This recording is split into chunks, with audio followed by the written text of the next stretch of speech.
Welcome to the Table Podcast, where we discuss issues of God and culture, brought to you by Dallas Theological Seminary.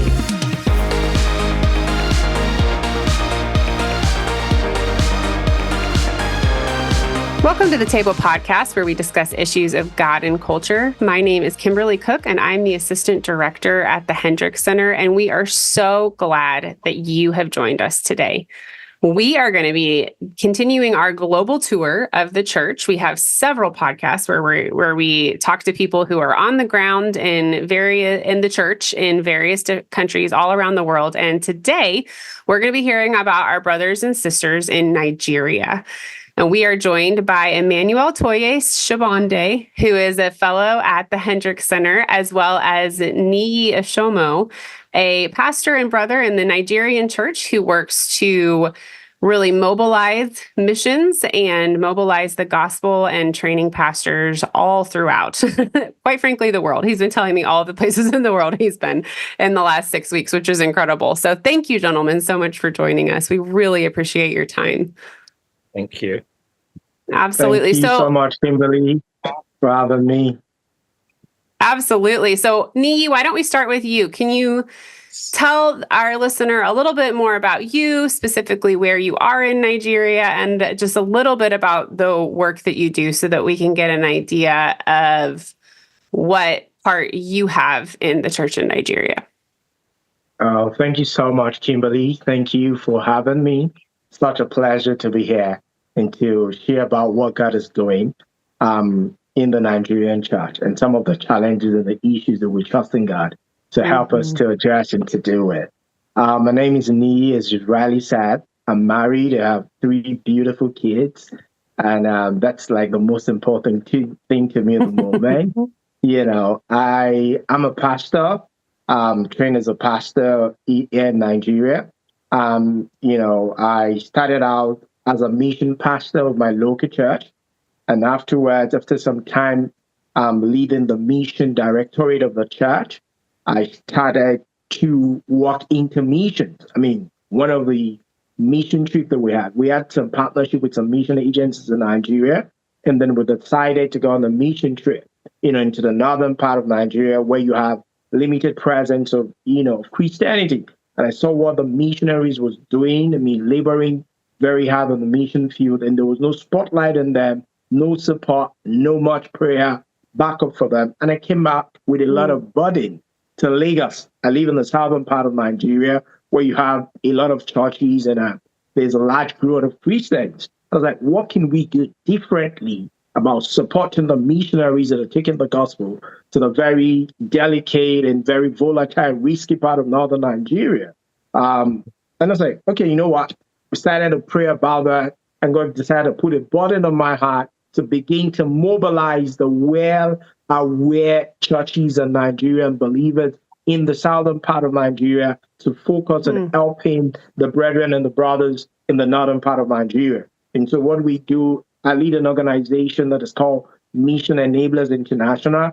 And at the heart of what we do is to mobilize the Nigerian and the African church to get committed into God's mission and help in finishing the task. So the passion is, we have the resources, both human, but material resources to be able to finish the task. But we need to be able to direct our resources well, within the limited time that we have to be able to reach, the most interior part of Africa and Nigeria with the gospel. So the mission organization is just mobilizing the church, supporting missionaries that are left on the mission field. We visit missionaries on the mission field just to support them. There's sometimes we've been on the mission field and some missionaries have been so distraught and so overwhelmed that they feel like leaving the mission field. Just at our visitation, they get empowered and strengthened and encouraged to continue to soldier on in the mission field. So since we started, I've been to over 400 mission fields, encouraging missionaries across, 21 countries in Africa and some part of Asia as well too. So largely, we're mobilizing support for missionary, mobilizing prayer for missionary, mobilizing finances, because most of the missionaries in Nigeria are their support raising missionaries. So they had to raise support both for their own personal need and their own ministry needs. So Mission Enablers is an intersection between the missionaries, the mission organization, and the church. We stand right in the middle and kind of really bridging the gap and telling the church, you have the resources, let's channel the resources to the place that have the most spiritual need so that we can jointly work together in finishing the task. So that's pretty much a summary of the things that I'm doing in Nigeria. Wonderful. I love that. And I love that you described mission enablers because in just everything that you do with them. It's beautiful work. And we will get more into northern and southern Nigeria in just a second, as far as helping our listener understand the dynamics at play. And quite frankly, so that I can understand the dynamics at play, because I'd love to hear more about that. But before we do, I do want to also give Emmanuel an opportunity. Can you introduce a little about yourself, where you currently are located, and your relationship with the Nigerian church? I'm currently resident in Dallas, Texas, where I live with my family, my wife, and my two lovely children. My journey to Dallas, Texas started with the fact that I had a burden as far back as 2016. I felt there was a gap in my pastoral work. I've been in pastoral ministry for about 24 years plus. And as much as I enjoyed what I do, providing leadership, providing training, providing exhortation and teaching, I just felt there was a gap, there was a need. And that need, I couldn't place my hands on it, but I prayed and prayed, and I found what was missing. It was the lack of theological education.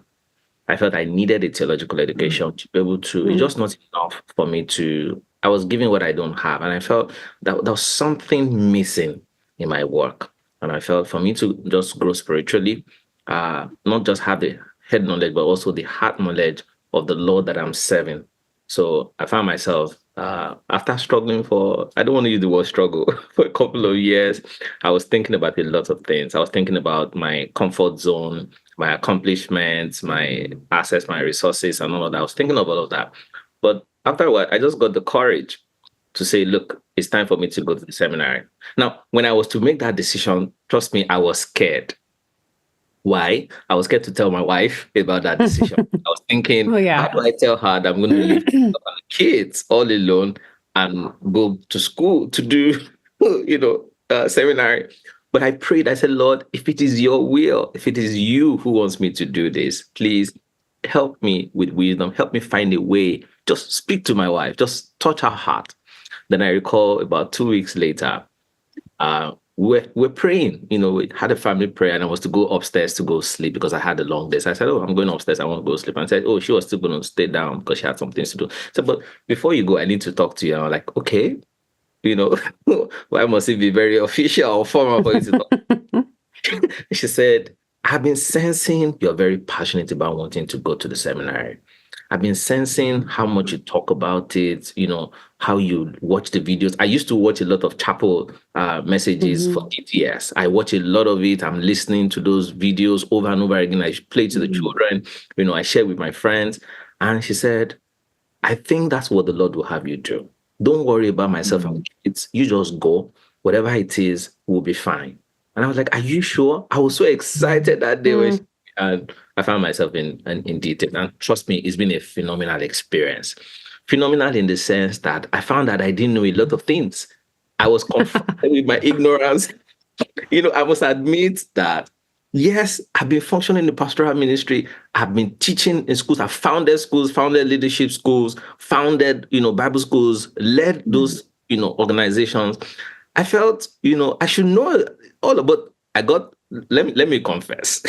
One of the first things I was confronted with, not only in terms of pronunciation, but in terms of the meaning, was when I sat down in one of my ST classes, theology classes, and I learned that the word of God is inerrant.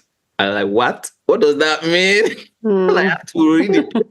It's infallible. Yeah. They laugh at me that you mean you don't know. I said, I've never heard that word before. Yeah, I've never heard. And I was exposed to a range of information that transformed my life. The gospel moved from my head to my heart. I met with professors who are loving, who are gracious, who are kind, who were willing to, explain things to me, share, sitting down with those. I said to myself, this is not just an academic exercise for me. Being in DTS is not an academic exercise for me. This is life-changing for me. This is life-transforming. This is not just about me knowing about God's word so I can teach other people. This is about my own growth, my own spiritual development. And I have a lot to say about that, but for sake of time, I'll just stop at. So it was during that time I was asking myself, so what's life after seminary? What do I get to do with all of this? And as I was praying and thinking about it, I had read a book that I talked about the Hendrick Center passingly, and I'm trying to get the copy of that book. And I had a mental idea of what it was about, but I didn't connect it, in any way until one day I sat down and Kim was in the chapel presenting on one of those days on, giftedness. And I was going to have a flight to go down to the UK. And that whole conversation just put everything in proper perspective for me. And, fast forward, I submitted my application and made the request that I wanted to, intern with the Hendrick Center. And, it's also another wonderful experience. I've been introduced into a number of leadership things here and there. And I've also had the opportunity on that Kim's leadership to facilitate the planning of a workshop on relational wisdom. And, I'm also privileged to serve at the Hendrick Center as a fellow on Christian leadership. And you've never left, right? We kept you around. Yes. All right, gentlemen. Again, thank you for just sharing a little bit about your lives with us and your ministries and just, again, the beautiful things that the Lord is doing through you and in you. And let's turn to talking about Nigeria as a country first. We'll get to the church and we can hit on it a little bit as we go, but let's presume that some of the people listening, and it might be a lot of people listening, don't know a ton about Nigeria other than it is in Africa. And can you guys tell me a little bit more and tell our listener a little bit more about what's the population? What's the makeup of any kind of ethnic groups? What are any ethnic groups that make up the population of Nigeria? Tell us about the people there and the large people groups. Niyi, let's start with you. Okay, that's great. Nigeria is an amazing country. Nigeria is in West Africa. We have about over 200 million people. We're the most populous African nation. So one in every black person is from Nigeria. Black African is from Nigeria. Nigeria is a multi-linguistic, multi-ethnic nation. We have over 250 different ethnic groups. Different tribes speaking over 500 languages. So that is a lot of diversity. Nigeria is so diverse. So the three major ethnic groups in Nigeria are the Yoruba, the Igbos, and the Hausas. And then majority of the Igbos and the Hausas and the Yorubas are in the west, the southern part of Nigeria, the southern region. And then in that region, we have most of the Christians. And then in the northern region is where you have the Hausa-speaking Muslims and the Fulanese and the Kanuri. Nigeria, it's a very religious country. We have a whole lot of churches in Nigeria. We are very passionate people. We're very aggressive. We're very business-minded, aggressive in a very positive way, believing that there is possibility in every impossibility. So that's something that is called the Nigerian spirit. The Nigerian spirit is our spirit of possibility. We can push down any wall, go over any mountain. There's no limitation, and then Nigerians are scattered all over the world. There's a joke that if you go anywhere, go to any country in the world, and you don't find a Nigerian there, you better leave that country. Something is wrong. Yeah, that's true. Like I told you, I was in Nepal. The Nigerians in Nepal, in the Himalaya region, it takes you so much hours to get that you find a Nigerian there. Somewhere in the most interior part of Liberia, Nigerians are there. in South Korea. They're all over, everywhere. So there's just really that can-do spirit. That's a Nigerian spirit. The can-do spirit. Everything is possible. And then, let me just really stay with that. There are many other things. And there's a lot of revival that's coming up in Nigeria. The politics, here and there, we're trusting God for a very stable polity. The politics of Nigeria, it's a little bit very dicey, but let's leave that. Nigerians are very hopeful and happy people, very resilient. For people that have gone through, a lot of people can go through half of the things that Nigerians have gone through. They will have been broken. That's it. So there's a lot of challenges right now economically. For a lot of Nigeria, there's a lot of issues that emanate from bad leadership in government. And most people find hope in religion and even in their churches, because many things that the government can provide, the church and the religious organization are making that available for their followers as well. So, gladly, I let me allow Toye to speak more about some other things that I will meet at. But, by and large, those are the summary from my own side.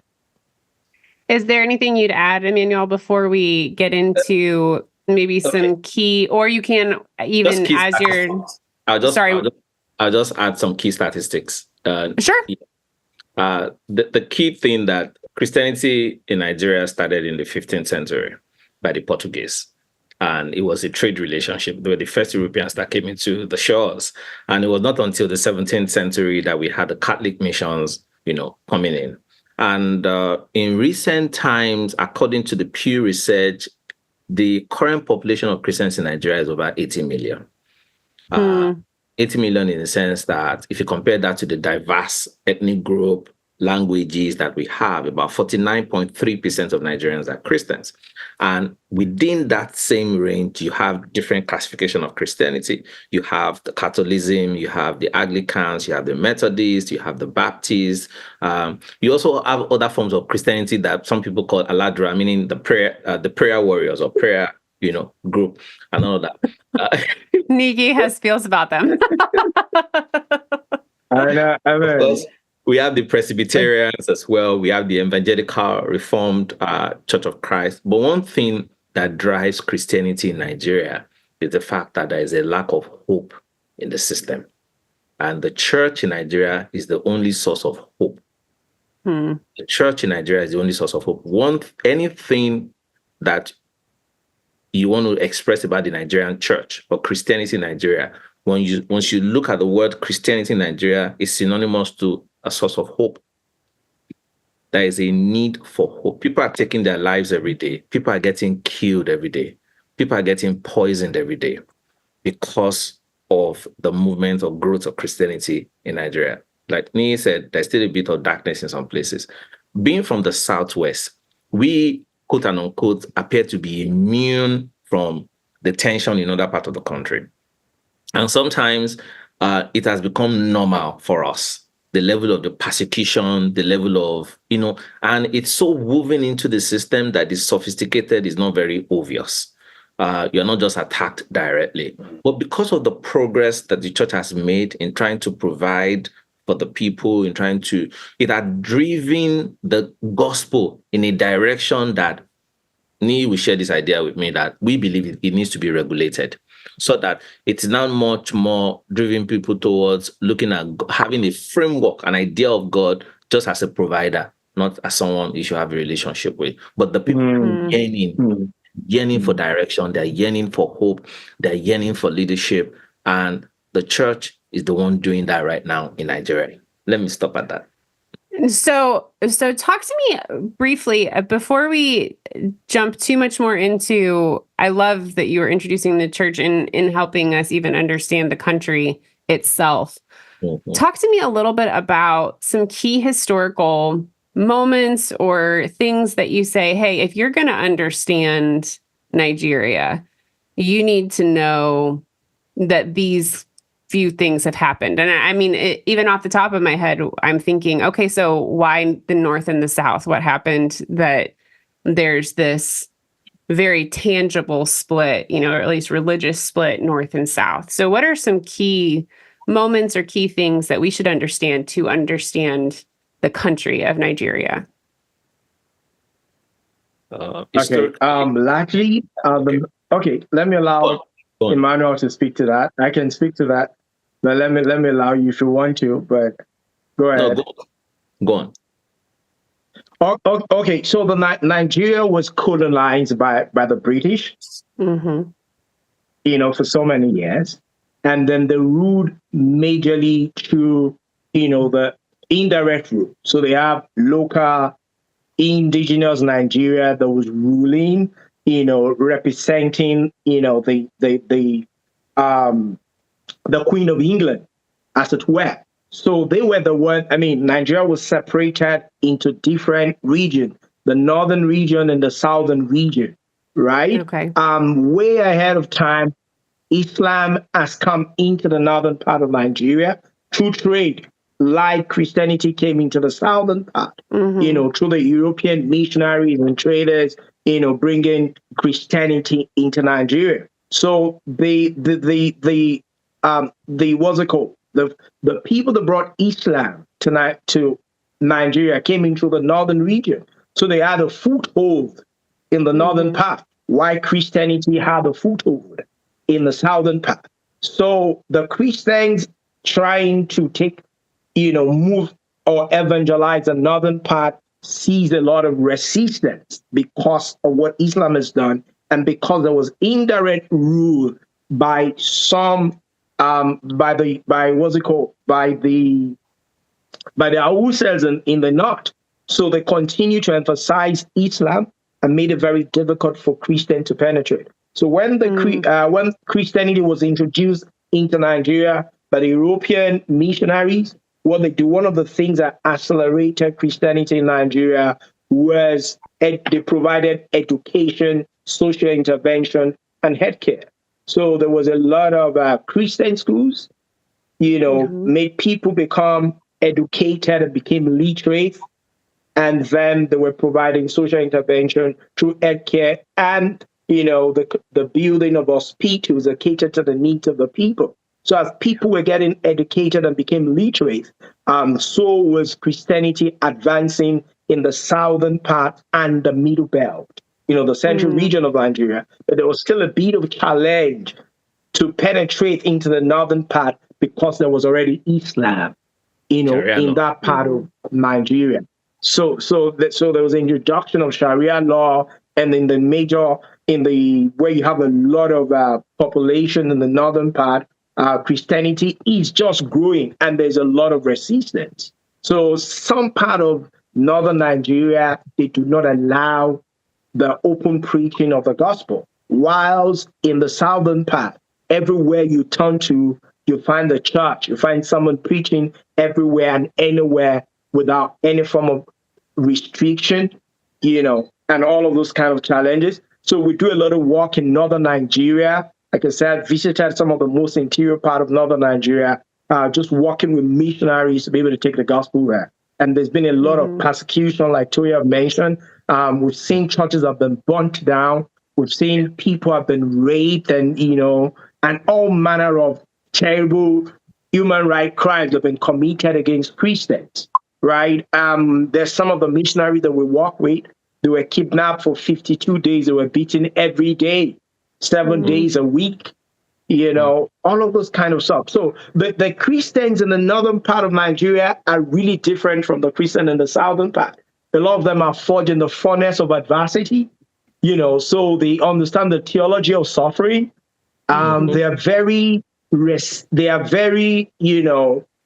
open to persecution. They're kind of really ready for that, and they have committed to following Jesus to the end.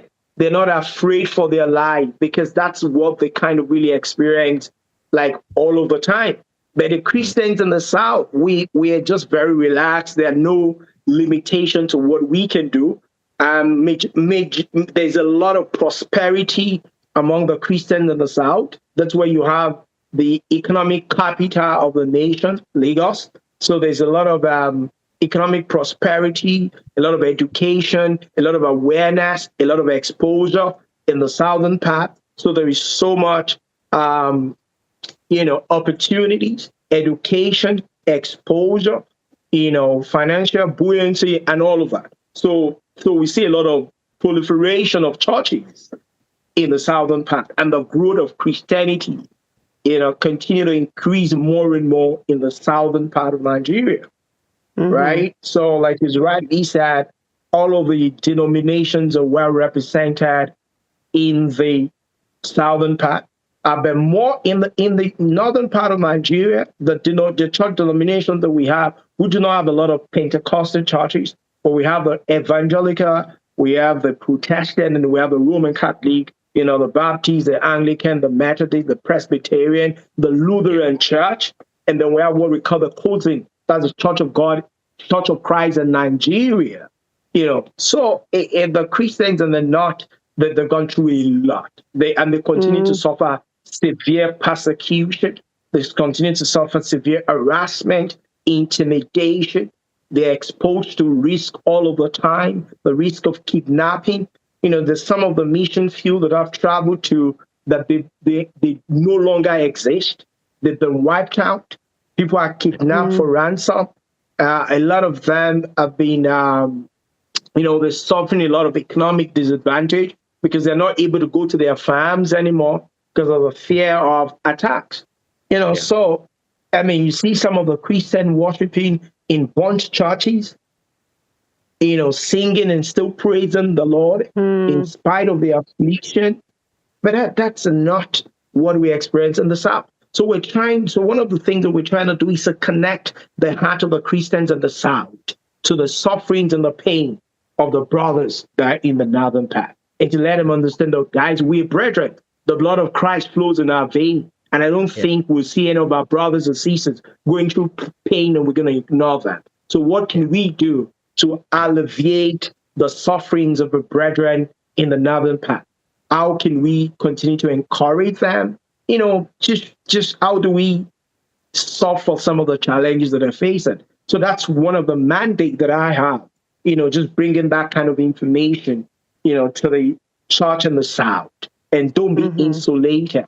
Let's join hands together and let's see how we can help with what's happening. And then there's still, having said that, we're still pressing in to see how we can, share the gospel with the people in the northern part. And God has given us a lot of open opportunities to do that. So we're using medical missions, we're doing mercy mission, providing, economic support for them and all of that. So just really we call it access ministry, whatever it is to give us access, to all of those communities and to be able to help them. So for us, as mission enablers, we built schools in some part of northern Nigeria because, we're trying to do 360-degree missions. We go to some of the mission field and we look at the young kids. They're just running anywhere. You can almost see no future for them. I believe, okay, how can we get them educated? And we try to build schools. And unfortunately, because of the Boko Haram and all of the insurgency, the Muslim fundamentalists and the fanatics, we had to shut down some of the schools because the lives of the teachers were in danger, and even the students. And some of the parents will not even want their children to come to school because of those, because of the volatility that's happening, all of that. But nonetheless, we're still gaining ground in those places. So that's almost like the experience, between the southern part and the northern part as regard Christianity, So those are the experiences. So let me ask just a follow-up question. So you said your work is attempting to connect the Southern Church with the Northern Church, but you also both of you mentioned several different denominations that that might be present in both. Are there just talk to me a little bit about the networking or any network that is present with the North and the South churches, or is it really quite disparate? There's a network. We have the Christian Association of Nigeria. That's like the umbrella body for all of the Christians in Nigeria. We call it CAN. We have the different other network. We have the PFN, that's Pentecostal Fellowship of Nigeria, and all of that. And because of the ecumenical diversity in Nigeria, it kind of really makes a lot of things very difficult, right? The different doctrinal beliefs and all of that. Yes, even within the Pentecostal, what's it called? Enclave. If permit me to use that word, there's still a lot of differences, in our beliefs and in our doctrines and, in our, in terms of interpretation of doctrines. If, for example, there's some denomination that believes you can dress a certain way, you have to dress another way. There's some denomination that believe that, this is the way you have to worship. So there's some emphasis on non-essentials sometimes. And then we de-emphasize the essentials, right? And that kind of really create a bit of gap. So sometimes we have people that are Pentecostals, but they cannot align or sit on the same table because of the doctrinal, beliefs or the denominational beliefs, so to speak. So it's something that we're trying to look at and say, you know what? How do we cross all of those imbalances or all of those friction and look at the essentials and look at how we can reach out to the people that are in need. So we're working with all of the different denominations, majorly the Anglican Church, the Baptist, the Presbyterian, the Pentecostal, and all of that, to see how we can galvanize everybody together for a singular kingdom as purpose, which is to help the people that are in need. Forget your differences, put it aside for a little while. There is that kingdom issues that we need to deal with. Can we deal with those issues? And these are the peculiar needs that are. And then we've seen some churches come alongside us to do that. But more often than not, to be very honest, we have a lot more individual Christians, rising up to the occasion, to show empathy, to show love, and to stand up to defend, the Christians that are going to a very difficult time in the northern part of Nigeria. It's something that we need to continue to spotlight. For anyone listening to the podcast, it's a prayer point, it's a need point, and it's something that we all need to pay attention to. Emmanuel, what else? What would you add as far as the challenges that you've seen that the church, in addition to what Niyi is talking about, the challenges that the church in Nigeria is wading through? Niyi has done a good job presenting the fact as it is. The area of emphasis is that historically, what makes the North very diverse from the South is the foothold of Sharia law and the lack of education. What made Christianity thrive in Nigeria, especially in the South, is education. But with the Sharia law in the northern part of Nigeria, you are not allowed to go to school. Education is not important. The education you need is the education from the Quran. So that actually just has gone deep into the fabric of that society and the cultural orientation of the people. Now, that Sharia law has prevented, right now in Nigeria, we have over 25.73 million children out of school, of which 17.7 million of those children are from the North. 17.7 million of those children are from the North. I lived in the North, I was there for a while, and you will see children on normal day who are supposed to be in school, trading on the street, walking around on the streets, doing nothing, selling petty things that you wonder how would this be able to feed the family. And that's what the Sharia law provides for. So that we've had situations whereby a young lady who is a Christian was burnt live because in a WhatsApp group chat in her class, she mentioned the name Jesus, or she said something about they should not impose their own Sharia law on her. She has a freedom of expression, and they picked her up and she was burnt alive. Now, the consequence of that is that there's no justice system that punishes those offenders. Till date, churches that were bombed live, Christians that were killed. We've had pastors of churches killed live, slaughtered. Mm-hmm.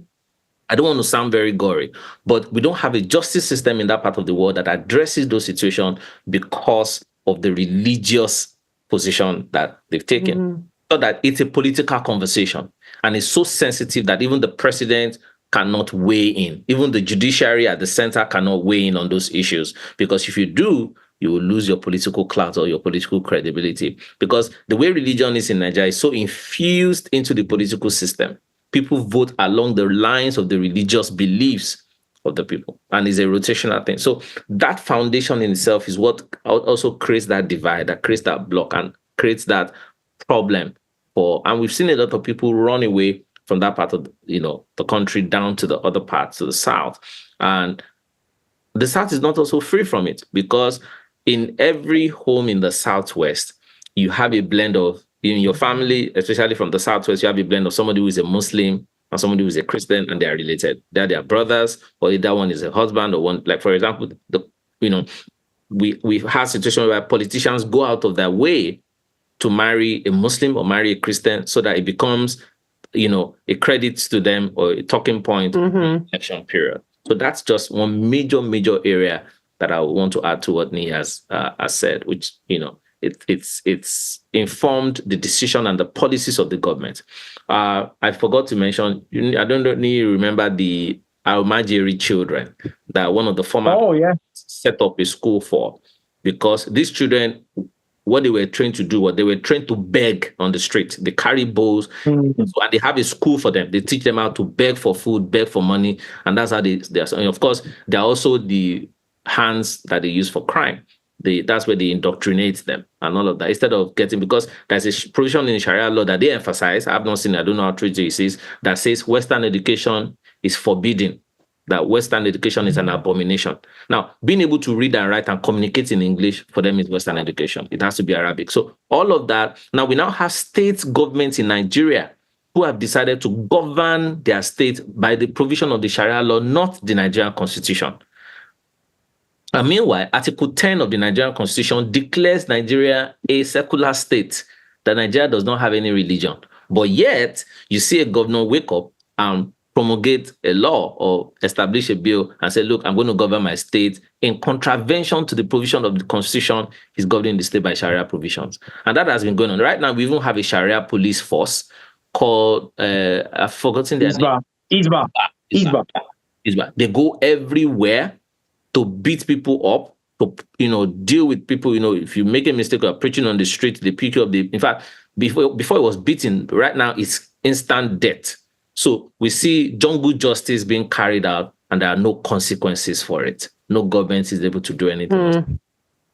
Yeah. I was smiling a little bit, not at all at the state of what you were talking about, but at how you were rolling, because in before he came to seminary, Emmanuel was also a lawyer in Nigeria. So I heard you referring to the Constitution and being and getting rolling with that. So it's beautiful. You can just keep doing it. But I was smiling because I could hear you, starting to think through the Nigerian Constitution.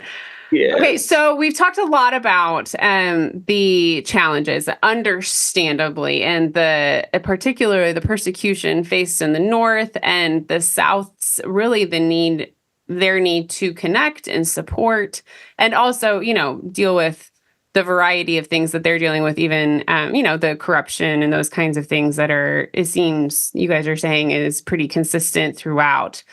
So what about in the midst of those challenges? What victories have you all seen of the Nigerian church, or the Lord through the Nigerian church, where you say, oh man, but the Lord is doing this, and especially, so I will warn you, we don't have a massive amount of time here, but I want to talk about this. But I also want to hear, in the midst of hearing some even stories of victories for the church or of the church, I would love for you all to speak to what is it that, especially those of us in the West, who would be the vast majority of people probably listening to this podcast, though not all, but for those in the West or elsewhere in the world, what should we as Christians learn from our brothers and sisters in Nigeria? What is it that the Nigerian church has to teach us? Emmanuel, why don't you start? And again, we don't have super long, so be crisp. I think one of the most important victory is the revival that started on our campuses, where the Nigerian churches went into the campuses. Niyi and I are a product of that, where people, we catch them young as just resuming to college. And the first thing they're introduced to is that on this campus, you need God. Of course, the first year shakes a lot of people. There's a need for prayer. And because Nigerian students don't have educational loans or bank loans to be able to bankroll their being able to go to college. It's a luxury in Nigeria, your ability to go to college, and you have a father who can pay for it. For example, myself and my siblings were 5, and all of them studied major courses. And I recall when I was asking my dad when he's going to buy a new car for the family, and he was like, look, I have 4 of your siblings in college right now. That is unprecedented. If I buy a new car, that means you are going to lose out. You're not going to go to school. What do you want to do? I'm saving up for the future. So it puts people in the position of compromise, where there's no economic empowerment. People are prone to crime. But what the church had done particularly is to be able to reduce the crime index by providing scholarship, funding for schools. Churches in Nigeria are setting up private schools, private universities, and subsidizing it a whole lot. I know of a church in Nigeria who is subsidizing the school fees and the operational cost of that school by almost 85%, 80 to 85%, so that it can become affordable for young people. And when they come to school, they get to be trained in Christian values. They get to know the Lord. They get to be equipped. They get to be strengthened. That is one major victory with the church. As of course, the social intervention of setting up teachings for people to go eat, being able to afford the meal, providing not just meals for people, but also supporting with housing facilities. Some churches are doing that quietly. There's a lot, but I just want to stay on the educational bit, which I think is the place where the revival has taken place the most. We call our universities our theological school because you learn the orthopraxy of faith. Of our work, we don't have a lot of the orthodoxy. That's where we don't have a lot of those teachings and theology. But working with God by faith, we built the resilience that we have in us as Nigerians from the schools we attended. We built that ability to withstand problems, withstand challenges, and not be broken. I was shocked when I heard the news of a friend of ours who lost his money in Nigeria due to the economic situation, thousands of dollars, and how he attempted suicide. He wanted to kill himself. And eventually he succeeded. The other person had, and I'm thinking that is not like us. We're not but for him must have been, he went through a similar situation, but I didn't attempt to take my life, But what I can guarantee is that we've seen people help. Then churches also set up a lot of health institutions, hospitals, paying hospital bills. That is one amazing victory where we're able to receive people into the Christian fold. That's one of the victories. Those two highlights, health and education. I'll allow Niyi to say the rest. Niyi, here's your chance. You got all excited when I asked about the victories and what the Western Church should learn. There's so many things happening within the church in Nigeria, in spite of the many challenges that we're dealing with. Right now in Nigeria, we're experiencing a revival of prayer and worship. That's really like a wildfire. Like every morning, we have about 100,000 people praying on different social media platforms. I mean, this started out during COVID. Like a young Nigerian pastor called Pastor Jerry Eze just started to lead people in prayers. And that just really like caught up like a wildfire, spreading across different regions of Nigeria, across the continent, and way beyond the continent. So there's a lot of people praying, and we are seeing that revival. And then with worship as well, too. There's a lot of sound, that's coming from Nigeria, authentic worship sound, that has been exported across different part of the continent and part of the world. One of them is Waymaker, Promise Keeper by Sinach. By the way, that song it came out of Nigeria. So, so just kind of really seeing all of those revival prayer and worship. And then we were seeing a lot of, openness to sound biblical doctrine, sound teaching, word of faith, and all of that. There's a man that's called Apostle Joshua Sermon. On Sunday evening, we have about 60,000 people constantly gathered together to hear very sound teaching, which is one of the major challenges that we've had. There's been a lot of, there's prosperity theology and all whatnot. The people are really tagged, to Nigeria. So we're seeing, a return of sound biblical, teachings come back. The apostolic doctrine is coming back, and for those who believe in miracles and healings, we're seeing, transformation in that regard. Like Toye rightly said, there's a lot of economic disadvantage in Nigeria, and people cannot afford to go to the hospitals, and they're sick in their body. There must be a solution. Maybe God is just like, I need to fix this problem whichever way.